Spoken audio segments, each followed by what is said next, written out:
Da più parti è stata posta l'attenzione sul problema della flavescenza dorata. Voi come consorzio come vi state muovendo in questo senso e qual è l'incidenza di questa malattia? Beh, credo che già la dimostrazione di questa sera, questo evento di questa sera, sia una dimostrazione di quanto il Consorzio stia prendendo a cuore questa problematica e di quanto forte sia il suo impegno per cercare di essere al fianco dei viticoltori, per cercare di risolvere o comunque almeno convivere con questa problematica. La flavescenza non è una malattia nuova, l'abbiamo conosciuta in tutta la sua gravità negli anni 90, poi il problema si era un po' assopito ed è forse lì un po' l'errore che abbiamo fatto. Abbiamo lasciato un po' di spazio in una finestra dove questo insetto si è di nuovo inserito, intrufolato, creando adesso le problematiche di questi ultimi 2 o 3 anni. L'importante è adesso capire che dobbiamo ripartire con nuove idee, con nuove tecniche e con nuove strategie. Abbiamo delle armi un po' meno forti di quanto avevamo 30 anni fa, ed è per questo che stasera abbiamo qui l'Università di Padova che ci spiegherà e cercherà di farci capire quali possono essere le nuove tecniche, le nuove strategie, sapendo che abbiamo un ruolo importantissimo perché dobbiamo riuscire a trovare da una parte la capacità di difenderci da questo insetto, dall'altra parte però di non essere impattanti nell'ambiente. Quindi dobbiamo trovare un equilibrio che non è facile da trovare, ma è un equilibrio che deve mettere in atto nuove professioni, nuove idee e soprattutto anche nuove strategie, non solo di utilizzo di agrofarmaci, però anche strategie agronomiche. Quindi questo è quello che il Consorzio si propone, innanzitutto essere vicino ai viticoltori, impegnarsi e pensando però con modi nuovi, idee nuove e tecniche nuove per il domani.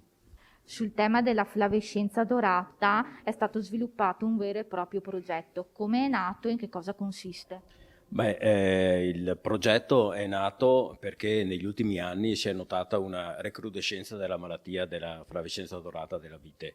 Io ho cercato di interpretare un po' le preoccupazioni dei produttori, almeno quelli della mia zona, e da lì è partito un po' il progetto, capendo anche con loro quali erano le esigenze. E da lì ho cominciato a contattare il professor D'Urso da una parte perché è un noto entomologo, è ordinario dell'Università di Padova, e lì abbiamo cercato di costruire un progetto apposito. Il progetto si sviluppa a San Pietro di Feletto. San Pietro di Feletto per 2 caratteristiche: uno, perché è completamente all'interno della zona di ACC, della denominazione di ACC, ma poi perché ha delle caratteristiche fondamentali, ha questa trama bosco-vigneto che è molto confacente allo sviluppo di questo progetto. Sono state interessate diverse aziende del comune di San Pietro di Feletto, che tra l'altro anche il comune di San Pietro di Feletto partecipa a questo progetto, e si cerca di capire bene le dinamiche di questa diffusione di questa malattia. Sul fronte della ricerca, con questo progetto, quali sono stati gli esiti in merito alla trattazione del problema della flavescenza dorata? Allora, noi abbiamo affrontato diversi aspetti della biologia, dell'ecologia e del comportamento del principale vettore, che è un insetto che trasmette un patogeno che appunto scatena la malattia e si chiama Scaphoideus titanus. Dovevamo rispondere ad una serie di quesiti e in parte ci siamo riusciti.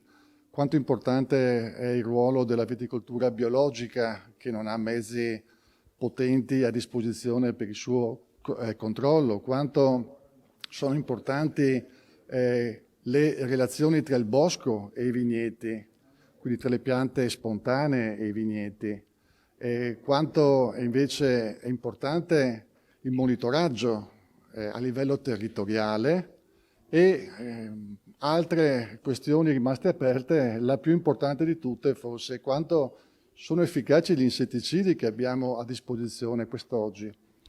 E stiamo dando alcune risposte, partendo dall'ultimo quesito: gli insetticidi che oggi abbiamo a disposizione purtroppo sono meno efficaci rispetto a quelli del passato, e quindi, come diceva il direttore prima, dobbiamo impostare una strategia di difesa integrata, quindi cercando di gestire i vigneti in modo appropriato, in modo tale che l'efficacia degli interventi sia la più elevata. Dobbiamo cercare di lavorare insieme perché è una malattia territoriale, non si affronta da soli, ma si affronta in modo corale. In questo progetto contro la flavescenza dorata, qual è il ruolo di Banca Prealpi San Biagio? Beh, il ruolo è di una banca che è una banca di credito cooperativo e che quindi sa ascoltare quelle che sono le richieste che provengono dal territorio. Quindi quando ci è stato chiesto di entrare a far parte di questo gruppo di lavoro, che è non solo contribuire economicamente ma anche proprio costruire un percorso assieme, abbiamo detto subito di sì, perché comunque come banca abbiamo sempre collaborato e stiamo ancora collaborando con tutti gli attori del territorio, siano essi organizzazioni di categoria, consorzi di produttori, come anche scuole. Quindi la banca è importante che sia una banca veramente collegata a quelle che sono le dinamiche e le problematiche del territorio di competenza. Noi ci siamo, questo progetto è un progetto molto valido, questa ricerca è una ricerca molto valida e siamo sicuri che facendo squadra, come si diceva prima, porteremo a casa anche dei risultati dal punto di vista territoriale ed ambientale.